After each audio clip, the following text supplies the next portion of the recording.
Le voile blanc de la mariée flottait comme un fantôme dans le vent salé de la Méditerranée. Mais ce n'était pas le sien qui capturait l'attention ce soir-là sur les falaises de la Costa Brava. Jeanne, les yeux rivés sur l'horizon où le soleil se noyait dans un océan de sang, murmura d'une voix brisée, « Comment as-tu pu me trahir comme ça? Noah, tu étais ma sœur, ma confidente. Et maintenant? Tu vas tout détruire ?» Derrière elle, l'assemblée des invités, figés dans leur tenue de lin et de soie, retenait son souffle. Et au centre de ce chaos naissant, Noah, le cœur battant à tout rompre sous son déguisement ridicule d'invité lambda, lâcha enfin le secret qui avait pourri en elle comme un fruit trop mûr, parce que l'amour ne se marie pas avec le mensonge. Jeanne, et ton futur mari n'est pas l'homme que tu crois. C'était l'été 2025. Et la petite ville côtière de Cadaqués, nichée entre les pins et les rochers sculptés par le vent, bruissait d'une excitation feinte.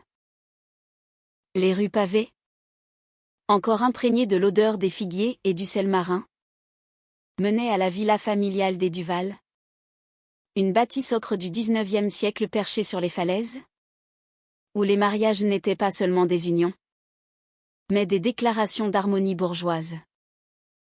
Les Duval, une lignée franco-espagnole aux racines tordues comme les oliviers centenaires, avaient toujours prôné l'apparence impeccable, des tableaux impressionnistes aux murs, des dîners où le foie gras côtoyait les tapas, et des secrets enfouis plus profondément que les grottes sous-marines de la baie. Jeanne Duval, la cadette, était le joyau de cette façade, à 28 ans, avec ses boucles blondes héritées de leur mère provençale et ses yeux bleus comme la mer en furie. Elle incarnait l'idéal de la jeune femme accomplie. Journaliste freelance à Barcelone, elle écrivait des articles sur l'écologie et les droits des femmes pour des magazines parisiens, tout en maintenant l'illusion d'une vie hétéronormée qui apaisait leur père, un avocat retraité obsédé par les convenances. Mais Noah, l'aîné de 32 ans, était la brebis galeuse.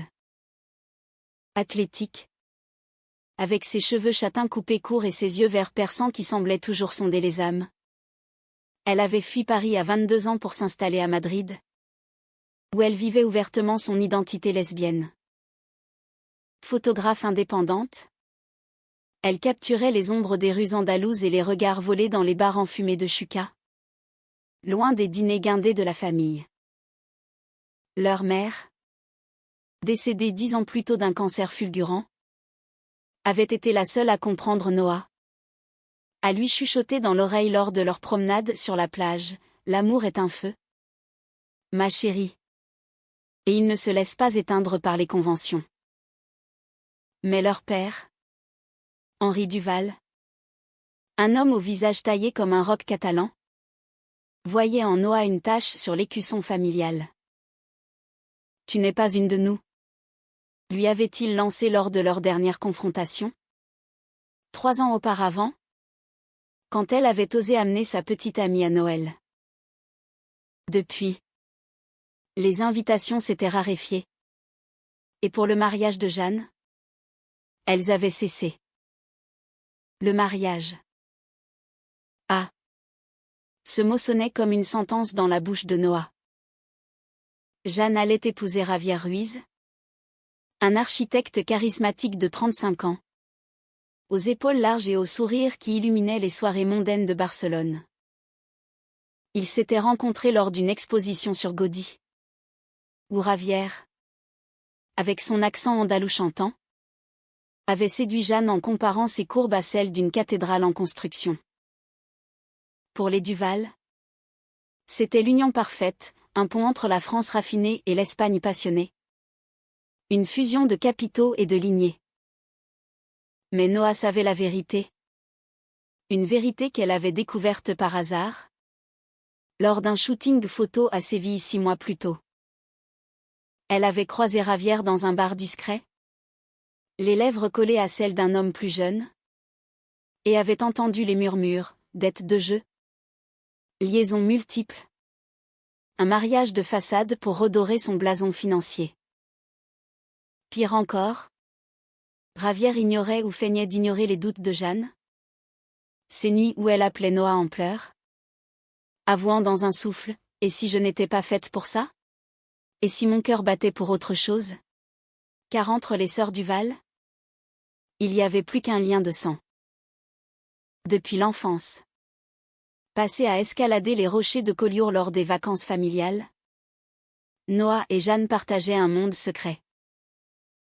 Noah, la protectrice, avait toujours été là pour essuyer les larmes de Jeanne après les disputes avec leur père, pour lui prêter ses disques de Édith Piaf quand les garçons la décevaient, pour l'embrasser sur le front en murmurant « Tu es plus forte que tu ne le crois. Petite sœur. » Et Jeanne, avec sa douceur infinie, avait été la muse de Noah, posant pour ses photos dans les champs de lavande provençaux, riant aux éclats sous les pluies d'été. Mais au fil des ans, ce lien s'était teinté d'une ambiguïté que ni l'une ni l'autre n'osait nommer. Était-ce de l'amour sororal? Ou quelque chose de plus profond? De plus interdit? Noah, qui avait embrassé sa vérité dans les bras d'amantes éphémères, avait refoulé ses sentiments pour Jeanne, se contentant du rôle de grande sœur. Jeanne, quant à elle, s'était jetée dans les bras de Ravière comme on s'accroche à une bouée. Fuyant les questions qui la hantaient, pourquoi les baisers d'homme lui semblaient-ils si fades? Si mécaniques? L'invitation n'était pas venue. Un simple appel de Jeanne. La voix tremblante, papa a insisté. Noah. Il dit que tu causerais un scandale. Je suis désolée. Noah avait raccroché, le cœur en lambeaux, et passé la nuit à fixer le plafond de son appartement madrilène, entouré de tirages photos jaunis d'elles deux, enfants insouciantes sur la plage. Comment pouvait-elle laisser sa sœur s'enchaîner à un mensonge? Le lendemain, elle avait pris le train pour Gérone. Un plan fou en tête, se déguiser, infiltrer le mariage, et révéler la vérité avant qu'il ne soit trop tard. Elle avait volé une robe chez une connaissance, une demoiselle d'honneur de passage, et s'était couverte le visage d'un maquillage discret, ses cheveux plaqués sous une perruque châtain clair. Pour elle, s'était-elle répétée en traversant les Pyrénées. Je ferais n'importe quoi. La cérémonie avait été un tableau vivant, l'église romane de Cadaqués, avec ses arches gothiques effritées par le sel, résonnaient des notes d'un quatuor à cordes jouant du Ravel. Jeanne, radieuse dans sa robe de dentelle ivoire inspirée des mantilles espagnoles, marchait au bras de leur père, ignorant les regards envieux des invités. Ravière, en queue de pied impeccable, l'attendait à l'hôtel, un sourire carnassier aux lèvres. Noah, caché au fond de la nef sous son alias, Maria, une cousine éloignée, serrait les poings jusqu'au sang. Chaque « oui » échangé était un coup de poignard. Puis vint le banquet, sur la terrasse de la villa, où les chandelles vacillaient au gré de la brise, et les toasts s'enchaînaient comme des verres de cava pétillants. Noah sirotait le sien, observant Jeanne rire aux éclats avec Ravière, mais captant les ombres sous ses yeux, ces cernes qui trahissaient les nuits blanches. C'est alors qu'elle agit. Glissant hors de la foule, elle s'approcha de la table d'honneur, le cœur cognant comme un tambour de flamenco. Jeanne, murmura-t-elle en s'agenouillant près d'elle, feignant l'émotion d'une invitée émue. Je dois te parler. Seule. Les yeux de Jeanne s'écarquillèrent, reconnaissance fugitive. Puis panique. Pas maintenant. Maria. Ou qui que tu sois. Mais Noah insista, l'attirant vers la balustrade. là où la mer grondait en contrebas. Et là, sous le ciel qui s'assombrissait, les mots jaillirent comme une averse torrentielle. C'est moi, Noah. Et raviertement depuis le début. J'ai vu les photos, les messages, ces dettes qui l'étouffent. Il t'épouse pour ton nom, pour l'héritage de papa. Et toi? Toi, Jeanne? Tu sais au fond de toi que ce n'est pas ça que tu veux. Rappelle-toi nos nuits à parler jusqu'au matin. Tes confessions sur ces rêves où les bras qui t'enlacent ne sont pas ceux d'un homme. Jeanne recula, le voile claquant comme un drapeau en déroute. Tais-toi. Tu n'as pas le droit de venir ici. De tout gâcher. Papa t'a banni pour une raison ton mode de vie. Et maintenant? Tu m'accuses? Les larmes coulaient, chaudes sur les joues poudrées. Autour d'elle, les murmures enflaient. Ravière se redressant déjà, le visage assombri. Noah sentit la panique l'envahir. Mais elle tenait bon, ses mains tremblantes agrippant les épaules de sa sœur. Je t'aime, Jeanne. Pas comme une sœur seulement. J'ai toujours su. Et j'ai toujours tu. Mais je ne te laisserai pas te noyer dans ce mensonge. Viens avec moi. Laisse-nous partir. Loin d'ici. Vers un endroit où l'amour n'est pas une prison. Les mots, enfin libérés, planaient comme un aveu suspendu dans l'air salin.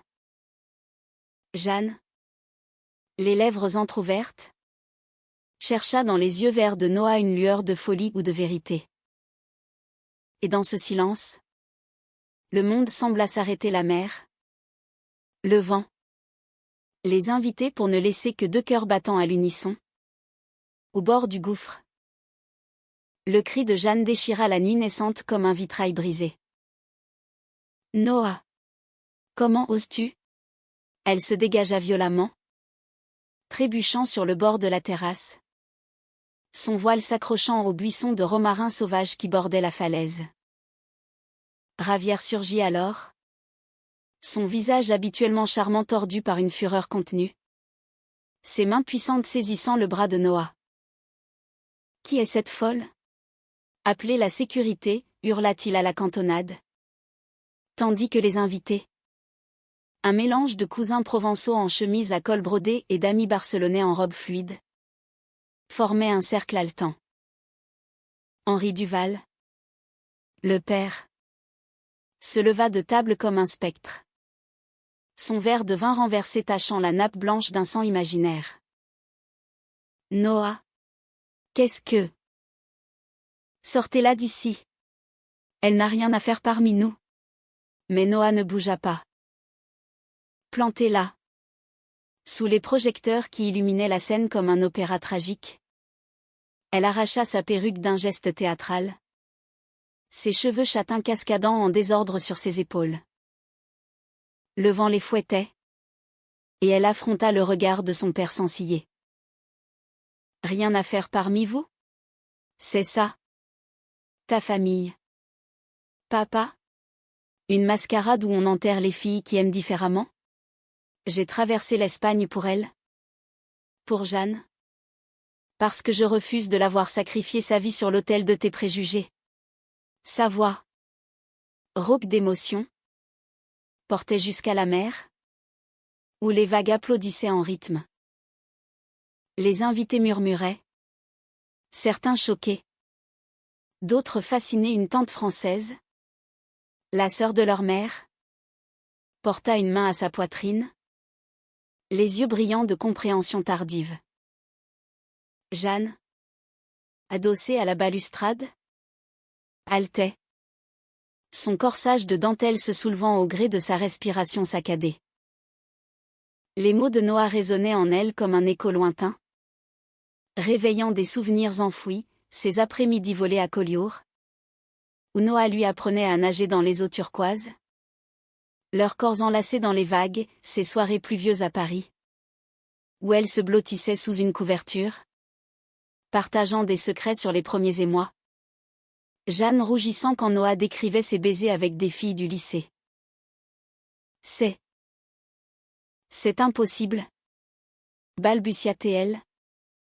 Mais ses yeux trahissaient le mensonge. Ravière, sentant le sol se dérober, tenta de reprendre le contrôle. Écoutez. Chérie. C'est une hystérique. Elle est jalouse. Probablement amoureuse de toi ou quelque chose de tordu. Oublions ça. Rentrons. Il tendit la main. Mais Jeanne la repoussa. Un geste si instinctif qu'il figea l'assemblée. C'est là que le passé ressurgit. Impitoyable. Noah. Les larmes coulant librement sur ses joues. Fouilla dans la poche de sa robe et en tira un smartphone. Regardez. Tous. Cria-t-elle. Projetant sur un mur adjacent grâce à un câble branché discrètement à l'enceinte de la fête les photos qu'elle avait prises à Séville. Ravière. Enlacée avec un amant dans une alcôve sombre, des captures d'écran de messages coquins renvoyés à d'autres femmes, des relevés bancaires montrant des prêts usuraires pour couvrir ses addictions au poker. La terrasse devint un tribunal impromptu. Les invités se pressant pour voir. Des hoquets d'horreur s'élevant comme une marée. Ravière blêmit. Son accent andalou se brisant en protestation, c'est du montage. Cette salope ment. Mais Henri, le visage cendreux, s'approcha de l'écran. Ses yeux plissés scrutant l'épreuve. Ravière. Est-ce vrai? Le jeune homme s'effondra sur une chaise. La tête entre les mains. Marmonnant des excuses incohérentes. Jeanne, le cœur en miettes, se tourna vers Noah. Un mélange de gratitude et de rage dans le regard. Pourquoi maintenant? Pourquoi pas avant? Quand j'aurais pu. Sa voix se brisa. Et elle s'effondra en sanglots. Noah la rattrapant juste à temps. Leur corps se heurtant dans une étreinte maladroite. Chargée d'années de non-dits. Parce que j'avais peur. Murmura Noah contre son oreille. L'odeur de jasmin de ses cheveux ravivant des souvenirs doux amers. Peur de te perdre pour toujours. Mais plus peur de te voir malheureuse. Autour d'elle, le chaos s'apaisa en murmures compatissants, la tante française s'avança, posant une main sur l'épaule d'Henri. Laisse-les. Henri. L'amour n'est pas une affaire de sang ou de convention. Souviens-toi de ta Rose, elle t'a aimé malgré tout. La nuit s'épaissit. Et la fête se mua en conciliabule. Ravière fut escortée dehors par des oncles espagnols furieux, promettant des avocats et des divorces préventifs. Henri, assis seul à une table, fixait la mer. Un verre de cognac à la main. Revivant peut-être les disputes avec leur mère sur l'acceptation de Noah. Jeanne et Noah s'éloignèrent vers un sentier escarpé menant à une crique isolée. Leurs robes traînant dans la poussière ocre. La lune, haute et pâle, jetait un voile argenté sur les vagues. Et pour la première fois depuis des années, elles marchèrent côte à côte en silence. Le poids du secret allégé mais pas disparu. Assise sur un rocher poli par les marées, Jeanne brisa le silence. Tu sais, Noah, j'ai toujours su. Pour toi. Pour nous. Ces rêves que je te confiais. Ils n'étaient pas que des rêves. Mais papa. La société. Ravière tout me poussait vers ce chemin-là. J'avais peur d'être comme toi. D'être différente. Noah. Le cœur serré. Effleura sa main. Différente? Non. Jeanne. Libre. J'ai erré dans tant d'amour fugace à Madrid ces nuits dans les bars de Malazana. Ces femmes aux rires rauques et aux tatouages éphémères mais aucune n'a jamais effacé ton ombre.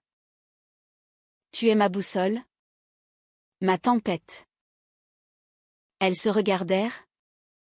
Et dans ce regard, des années de tendresse refoulée se déversèrent, un baiser timide sur la joue. Puis sur les lèvres. Hésitant. Exploratoire. Salé de larmes et de sel marin. Mais le retour à la villa fut un retour à la réalité. Henri les attendait. Le visage ravagé. Noah. Reste. Pour de bon. Cette fois. J'ai été un idiot. Un lâche. Ta mère me l'avait dit, Henri. L'amour de nos enfants n'est pas le nôtre à juger. Il tendit les bras. Maladroit. Et Noah. Après une hésitation. Si blottie. Jeanne les rejoignant dans une étreinte familiale improbable sous les étoiles. Pourtant. Au fond d'elle. Noah sentait le doute, ce baiser. Était-il le début d'un amour vrai? Ou la résurgence d'un fantasme sororal? Et Jeanne? Libérée de Ravière? Oserait-elle plonger dans l'inconnu? Les jours suivants furent un tourbillon. La presse locale, friande de scandales chics, titra sur « Le mariage avorté de Cadaqués, drame et révélation ». Jeanne annula tout, renvoyant la robe chez le couturier parisien avec une note laconique « L'amour attendra ». Noah prolongea son séjour, dormant dans l'ancienne chambre d'enfant, où les posters de Simone de Beauvoir jaunissaient encore au mur. Elles passaient leurs après-midi à errer dans les ruelles de la ville, main dans la main, évitant les regards curieux. Dali avait peint ces falaises. Capturant leurs courbes tourmentées, Noah prit des photos de Jeanne contre les maisons blanchies à la chaux. Son profil pensif encadré par des volets bleus. Et sentit son cœur s'emballer à chaque déclic. Une soir, lors d'une promenade au cap de Creux, où les rochers ressemblent à des crânes de géants, Jeanne s'ouvrit enfin. J'ai rencontré quelqu'un. À Barcelone. Une femme. Une galeriste nommée Elena. Nos cafés se sont mués en dîner. Ennui. Mais Ravière était ma couverture. Mon alibi pour ne pas affronter papa. Et toi? Noah? Tes amours à Madrid? Était-elle un moyen d'oublier? Noah s'arrêta, le vent plaquant ses cheveux contre son visage. Oublier quoi? Nous? Peut-être. Mais ce baiser l'autre nuit. Il a tout changé. Ou pas? Elles s'embrassèrent à nouveau. Plus profondément cette fois. Les lèvres de Jeanne douces comme du miel de romarin. Mais Noah recula. Le souffle court. Attends. Sommes-nous sœurs? Ou amantes potentielles? Ce n'est pas un jeu. Jeanne. Le conflit couvait. Invisible mais tenace. Henri. Repentant. Les encourageait subtilement. Commandant des livres de Marguerite Yourcenar pour la bibliothèque familiale. Murmurant à Noah, ta mère aurait été fière. Mais les ombres du passé planaient, les lettres non envoyées de Noah. Confessant ses sentiments adolescents, les nuits où Jeanne avait pleuré en cachette. Déchirée entre devoir et désir. Et puis il y avait Elena. Cette ombre bien réelle. Qui appelait Jeanne depuis Barcelone. Sa voix chaude contrastant avec le froid des falaises. La trahison vint comme un coup de Mistral. Soudain et glacial. C'était une semaine après le fiasco du mariage. Lors d'une escapade à Figueres. La ville natale de Dali. Où les sœurs avaient décidé de laver leurs âmes dans l'absurde surréaliste du musée. Noah. armé de son appareil photo, immortalisait Jeanne devant la Mae West en forme de divan, riant de ses courbes exagérées qui rappelaient leur propre corps. Si familier et pourtant si nouveau. Regarde-nous, dit Jeanne, posant théâtralement, sa robe d'été flottant autour de ses jambes bronzées. Deux folles dans un monde de montres molles. Noah cliqua, capturant ce moment de légèreté. Mais son cœur se serra. Elena avait envoyé un bouquet ce matin. Des roses rouges comme un avertissement. Avec une carte, reviens. Mon amour. Kadake n'est qu'un interlude. Elles rentrèrent tard. La voiture brinque-ballant sur les routes sinueuses. La radio diffusant du Aznavour en fond, la bohème. Ironiquement. À la villa. Une enveloppe attendait Jeanne, cachetée d'un sceau élégant. Elle l'ouvrit d'une main tremblante, une invitation à une exposition à Barcelone. Signée Elena. Avec une note manuscrite, et si on recommençait? Sans mensonge cette fois? J'ai toujours su pour ta sœur ça ne change rien à nous. Noah, qui passait par là, vit le papier de loin et sentit le sol se dérober. Qu'est-ce que c'est? Demanda-t-elle. La voix trop calme. Jeanne rougit, froissant la lettre. Rien. Une amie. Mais Noah arracha le papier, lisant à voix haute. Chaque mot comme une lame, ta sœur. Ça ne change rien. La dispute éclata dans le salon, sous le portrait de leur mère, qui semblait les observer avec un sourire triste. Tu m'as embrassée, Jeanne. Tu m'as laissé croire que c'était réel. Et tout ce temps, tu penses à elle? Noah arpentait la pièce, renversant un vase de marguerite qui s'écrasa en un tapis jaune sur le carrelage. Jeanne, les yeux flamboyants, riposta, réel? C'est toi qui débarques déguisé? Qui révèle tout pour me sauver? Comme si j'étais une enfant. Elena me comprend. Elle vit dans mon monde les galeries. Les nuits intellectuelles. Toi. Tu es la fugitive. La lesbienne rebelle qui fuit tout engagement. Les mots blessèrent plus que des gifles, Noah. Qui avait toujours fui les attaches pour ne pas revivre le rejet familial. Sentit les larmes monter. Fuyarde? J'ai traversé l'Espagne pour toi. J'ai risqué tout papa. La famille. Ma propre cœur parce que je t'aime depuis toujours. Pas comme une sœur? Jeanne. Comme une femme aime une autre femme. Le silence qui suivit fut assourdissant, rompu seulement par le tic-tac d'une horloge provençale. Jeanne s'effondra sur le canapé, le visage enfoui dans ses mains. Moi aussi. Je t'aime. Mais comment? Nous sommes du même sang. Noah. Ce baiser était un adieu au passé? Pas un début. Elena. Elle est ma chance d'être moi-même. Sans le poids de l'enfance. Noah recula. Le cœur en cendres. Alors va. Mais souviens-toi, l'amour vrai ne se cache pas derrière des excuses. Elle quitta la pièce en trombe, claquant la porte, et s'enfuit dans la nuit, pieds nus sur les pavés froids, jusqu'à la plage où les vagues léchaient les galets comme des regrets. Henri la trouva là, au lever du soleil, enroulée dans une couverture de laine, les yeux rougis. Ma fille, murmura-t-il, s'asseyant à ses côtés, sa voix rauque d'émotion refoulée. Pour la première fois, il parla de leur mère, Rose, qui avait aimé une femme avant lui, une artiste parisienne. Un amour bref mais incandescent, révélé dans un journal intime qu'il avait brûlé par jalousie. J'ai été un hypocrite. Noah. J'ai rejeté en toi ce que j'avais nié en elle. Mais l'amour. Il guérit. Ou il détruit.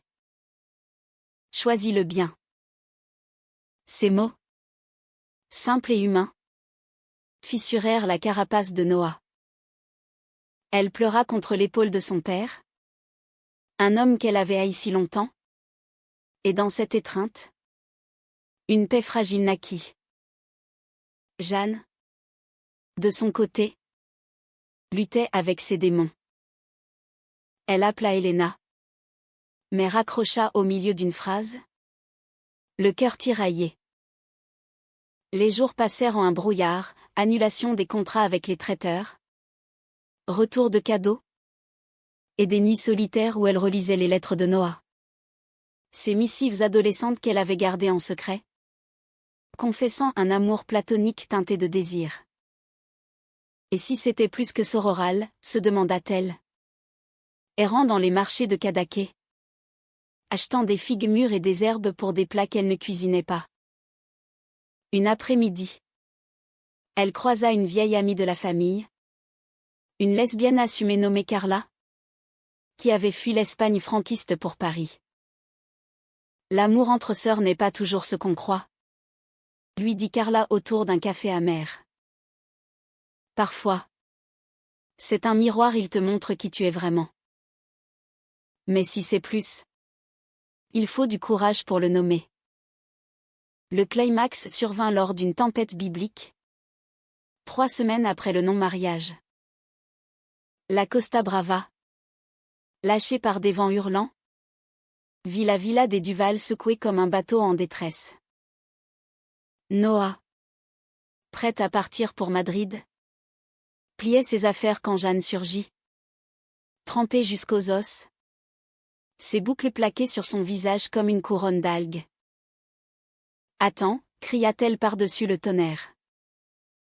J'ai rompu avec Helena. Pas pour toi. Mais pour moi. J'ai compris, Ravière était un mensonge. Helena un refuge. Mais toi. Toi est la vérité que j'ai fui. Noah. Figé. La prit dans ses bras. Leurs corps mouillés se pressant l'un contre l'autre. Le tonnerre masquant leurs sanglots. Elles s'embrassèrent sous la pluie. Un baiser passionné. Libérateur. Où le sel de la mer se mêlait à celui de leurs larmes. Nous ne sommes pas seulement sœurs, murmura Jeanne contre sa peau. Nous sommes 2 âmes qui se sont trouvées trop tôt. Et qui se retrouvent enfin. Mais la trahison n'était pas finie. Le lendemain, un appel de Barcelone, Ravière, humilié, avait vendu l'histoire à un tabloïd People, déformant les faits en un scandale lesbien familial, avec photos volées et accusations de manipulation. Les Duval devinrent la risée des réseaux. Henri bombardé d'emails haineux. Noah, protectrice, défendit leur amour en ligne, postant une photo d'elles deux sur la plage. Légendé, l'amour n'invite pas au jugement. Il révèle. Jeanne, plus fragile, sombra dans le doute, et si on a tort? Si c'est trop. Inceste pour le monde? Noah la serra fort, le monde est plein de préjugés. Mais notre amour est pur. Humane. Comme maman dirait. Les mois suivants furent une danse délicate entre ombre et lumière. Un tango émotionnel sur les pavés de la Costa Brava. Noah et Jeanne, désormais amantes assumées, naviguaient les eaux troubles de leur union avec une tendresse infinie. Mais pas sans heurts. Elles s'installèrent temporairement à la villa, transformant la chambre d'amis en un sanctuaire bohème, des tapis berbères rapportés de Madrid. Des photos de Noah encadrant leurs portraits enlacés.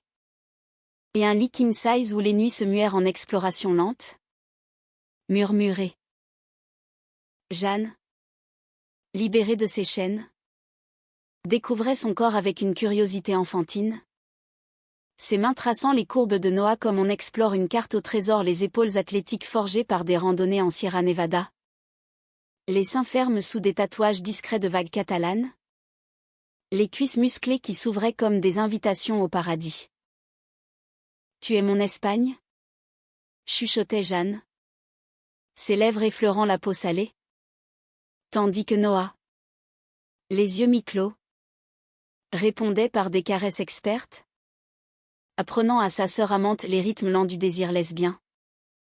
Ces danses où le plaisir naît de la patience, non de la conquête. Henri, spectateur maladroit de cette renaissance, s'efforçait de racheter ses fautes. Il apprit à cuisiner des plats provençaux pour elle, ratatouille aux tomates heirloom du marché, bouillabaisse infusée de safran. Et lors des dîners, il posait des questions timides, et à Madrid, Noah, comment est la vie?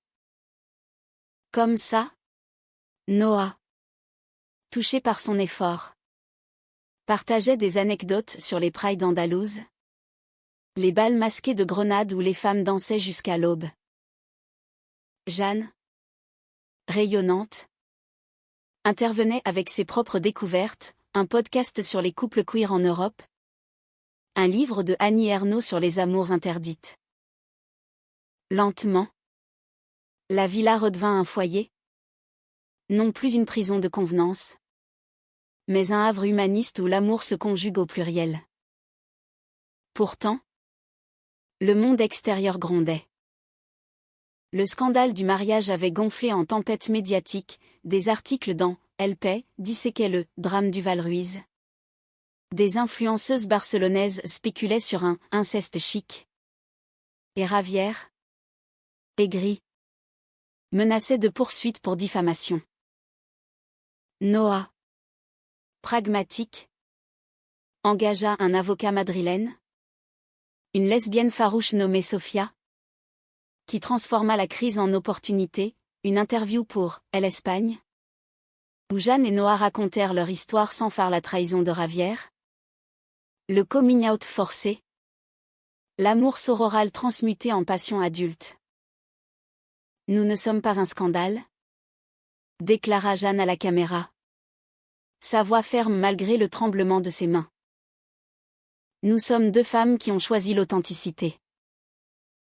En France ou en Espagne, l'amour lesbien n'est pas une anomalie, c'est une révolution douce. L'article fit sensation. Des messages de soutien affluents, des lectrices anonymes partageant leurs propres secrets. Une association LGBTQ+ de Gérone les invitant à témoigner. Le vrai test vint à l'automne, lors d'un voyage à Paris pour les funérailles de la tante française. Cette confidente qui avait murmuré des encouragements lors du chaos nuptial. La capitale, avec ses boulevards haussmanniens et ses cafés enfumés, raviva les fantômes, la scène où leur mère les emmenait en gondole imaginaire. Le marais où Noah avait embrassé sa première amante sous un réverbère.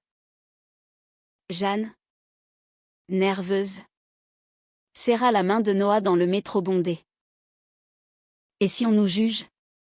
Noah sourit, l'embrassant sur la tempe. Qu'il juge. Nous sommes françaises dans l'âme rebelle. Romantique.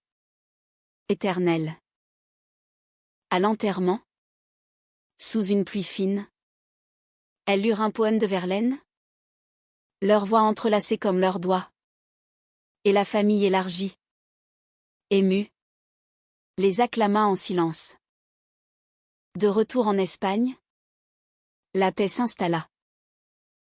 Noah lança une exposition photo à Cadaqués, Ombre et Révélation. Des portraits de Jeanne en noir et blanc, capturant sa vulnérabilité, yeux clos sous la pluie. Lèvres entr'ouvertes sur un rire, corps nus contre les falaises au crépuscule. La galerie. Une ancienne chapelle reconvertie. Attira une foule cosmopolite, artistes parisiens. Couple queer de Barcelone. Même Henri. Fier en chemise amidonnée. Jeanne. vêtu d'une robe rouge sans comme un défi. Inaugura l'événement d'un discours larmoyant. Noah m'a appris que l'amour n'est pas une invitation formelle, c'est une irruption. Une danse sur le fil du rasoir. Et ensemble, nous avons révélé non pas un scandale, mais une vérité humaine. L'amour transcende le sang, les conventions, les trahisons. Mais la vie, cruelle dans sa tendresse, réservait une dernière épreuve. À l'hiver, Jeanne découvrit qu'elle était enceinte non de Ravière, mais d'une aventure fugace avant le mariage. Un soir d'ivresse à une fête d'anniversaire. Un accident? Murmura-t-elle à Noah, blotti dans le lit, la main sur son ventre encore plat. Noah, frappé comme par la foudre, sentit le doute l'envahir. Et nous? Un enfant. Ça change tout. Suis-je prête à être mère? Amoureuse d'une femme portant la vie d'un autre? Jeanne pleura, craignant la faim. C'est ton choix, Noah. Mais cet enfant est innocent, comme notre amour. La nuit fut longue. Noah veillant au chevet de Jeanne, écoutant sa respiration régulière, repensant aux mots de leur mère, l'amour est un feu, mais il réchauffe aussi les ombres. Au matin, elle posa une main sur le ventre de Jeanne, sentant un lien naître. Pas de sang, mais de choix. Nous l'élèverons ensemble. Comme une famille moderne, queer, imparfaite. Elles se marièrent en secret, au Cap de Creux. Juste elles deux et un officiant hippie. Sous un ciel étoilé. Échangeant des vœux en français murmurés, je te choisis. Au-delà des falaises et des tempêtes. Des années plus tard, en 2030, la petite villa bruissait de rire, leur fils, Matteo, un bambin aux yeux verts comme Noah, courait sur la terrasse, poursuivi par Jeanne qui brandissait un filet à papillons. Henri, grand-père gâteau, racontait des histoires de roses aux touristes de passage. Noah, appareil en main, capturait l'instant, sa famille, forgée dans le feu du drame, rayonnante sous le soleil de la Costa Brava. Le mariage avorté n'était plus qu'un chapitre. Une révélation qui avait libéré des chaînes. Et dans leurs yeux, quand elles se frôlaient du regard, brillait l'essence même de l'amour français, dramatique, émotionnel, romantique, profondément humain.